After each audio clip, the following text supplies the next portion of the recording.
Bonjour, la mise à jour 3.7 arrive avec son lot de personnages éclatés au sol, du coup je vais tenter de vous orienter vers le choix le moins pire en vous exposant les avantages et les inconvénients de chacun.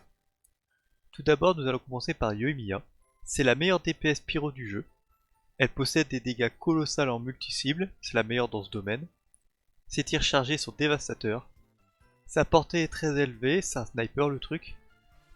Elle demande dans son équipe des supports peu populaires comme Xingqiu ou Bennett par exemple. Ils sont normalement dispo pour elle. C'est une très bonne applicatrice de l'élément pyro. Son déchaînement est visuellement cool. Elle possède un arsenal d'armes comme des flèches, un arc et oh putain regardez-moi ces missiles. Au niveau de ses inconvénients, les dégâts mono-cibles sont cependant pas ouf. C'est un personnage très complexe à maîtriser et à jouer, il n'y a aucun combo à prendre. Le personnage est adapté pour les joueurs aguerris et ceux ayant des facilités mécaniques puisqu'elle est complexe à jouer. Les rotations de ses alliés sont très strictes, mal les gérer diminue le DPS d'au moins 80,58%. Il faut la triple couronner pour augmenter considérablement ses dégâts. Elle parle beaucoup et comme elle fait des feux d'artifice, elle entend mal, donc elle crie. Ensuite nous avons Yae Miko. Son déchaînement élémentaire coûte peu d'énergie, du coup on peut le spammer. La compétence élémentaire génère une quantité d'énergie importante et applique très fréquemment l'élément électro, pratique pour faire des réactions en chaîne. La mise en place de ses totems et de son déchaînement est tellement rapide qu'on a du mal à voir Miko sur le terrain. L'animation de sa compétence permet d'esquiver avec aisance. Si vous êtes doué, vous pouvez vous passer d'un bouclier. Elle écrase la concurrence dans les teams pour laquelle elle est conçue. Beidou, Fischl et la Raiden peuvent aller se rhabiller. Même si je ne l'aime pas, il faut avouer qu'elle est jolie. Surtout sa queue toute douce et rose là, un bonheur pour les yeux. Au niveau de ses inconvénients, les dégâts inconstants de sa compétence sont plutôt faibles malgré le fait qu'ils sont fréquents. Pareil pour son déchaînement. Avec beaucoup de buffs d'attaque, son déchaînement peine à infliger de sévères dégâts, mais comme on peut le spammer ça va. La téléportation de sa compétence est un bon outil de repositionnement, mais il envoie Miko très loin de ses ennemis et il faut leur courir dessus après, et c'est chiant. Avec l'arrivée du Dendro, on s'attendait que Miko devienne plus performante, mais les réactions de Dendro privilègent plutôt le pyro, dommage.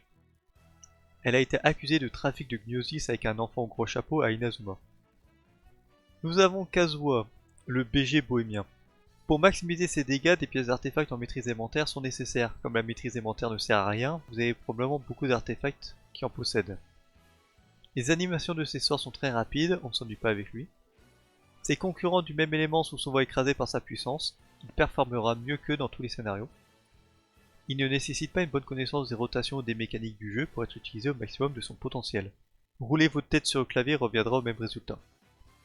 C'est un très bon forgeron, et il paraît qu'il offre une arme 5 étoiles si vous invoquez sa 6ème constellation. Au niveau de ses inconvénients, il ne fait quasiment pas de dégâts, en même temps c'est un support, on n'entend pas ça de lui. Hélas hors terrain, il applique très mal l'élément capable d'être infusé, comme le Dendro ou les Géos. Il nécessite un bon investissement pour être utilisable, et ses sets d'artefacts ne sont pas flexibles, verte chasseuse, point. Avec la nature de ses sorts et le fait qu'il pique la vedette aux autres, Kazuha intègre peu de composition d'équipe, ce qui en fait un personnage très égocentrique. Le vortex déclenché par sa compétence est un bon outil pour repousser les ennemis, c'est rigolo mais pas utile. Il est capable de diminuer les dégâts élémentaires des membres de son équipe afin de forcer le joueur à le laisser le plus longtemps possible sur le terrain. C'est un SDF et il vole les chapeaux des gens. Quel criminel. Et pour finir, nous avons Alaitam. Donc ses équipes sont assez flexibles, il n'est pas exigeant en termes de coéquipier, pas comme un certain Kazuha. Son déchaînement élémentaire n'est pas indispensable, il se débrouille bien sans. Il est facile à prendre en main en raison de son kit qui est similaire à Ketching, on ne se sent pas perdu. L'attaque chargée qui est nécessaire pour un combo optimal possède une animation rapide, donc si elle est bien chronométrée, vous pourrez bloquer l'ennemi en l'air. Comme il est extrêmement bien gainé, il tank bien et n'est pas sensible à l'interruption. Son mentor est Ketching, et ça se ressent dans son style de combat, c'est beau la relation maître-disciple. Au niveau de ses inconvénients, comme c'est un personnage Dendro DPS, il profite des réactions de Dendro les plus faibles comme propagation et exubérance.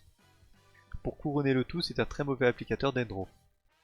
Il ne fonctionne bien qu'avec beaucoup d'investissement, des artefacts parfaits et une arme 5 étoiles.